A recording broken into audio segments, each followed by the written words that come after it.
വ്യാജ വാർത്ത നിർമ്മാണമാണ് തനിക്കെതിരെ നടന്നതെന്ന് LDF കൺവീനർ EP ജയരാജൻ. ഇതിനെതിരെ നിയമ നടപടി സ്വീകരിക്കുമെന്നും EP പറഞ്ഞു. നിയമ നടപടിയിലേക്ക് പോകും.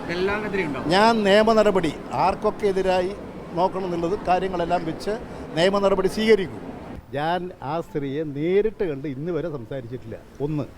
രണ്ട്, ഞാൻ ആകെ ആ സ്ത്രീയെ ഒരു 5 മീറ്ററോ അടുത്ത് കണ്ടത് ഉമ്മൻചാണ്ടി മരിച്ചപ്പോൾ ആ സ്റ്റേജിലാണ്.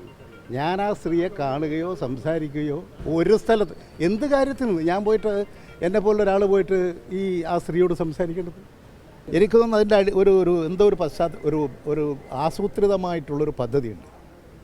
ആ പദ്ധതിയുടെ ഭാഗമായിട്ടാണ് ഇപ്പോൾ ഇത്തരത്തിലുള്ള ഒരു ഇത് തയ്യാറായിക്കൊണ്ടിരിക്കുന്നത്. എന്നെ കാണാൻ ഒരു മുൻ മന്ത്രിയായിട്ടുള്ള ഒരാൾ വരുന്നു, കേന്ദ്രമന്ത്രിയായിട്ടുണ്ട്. പരിചയപ്പെടാനാണെന്ന് പറയുന്നു, പരിചയപ്പെടുന്നു, പിരിയുന്നു. പിന്നെ ഞാനെന്ത് പറയാനാ? അതിനെന്താ? നിങ്ങൾ ഉണ്ടാക്കിയിട്ടുള്ളൊരു പുകമുറയല്ലേ?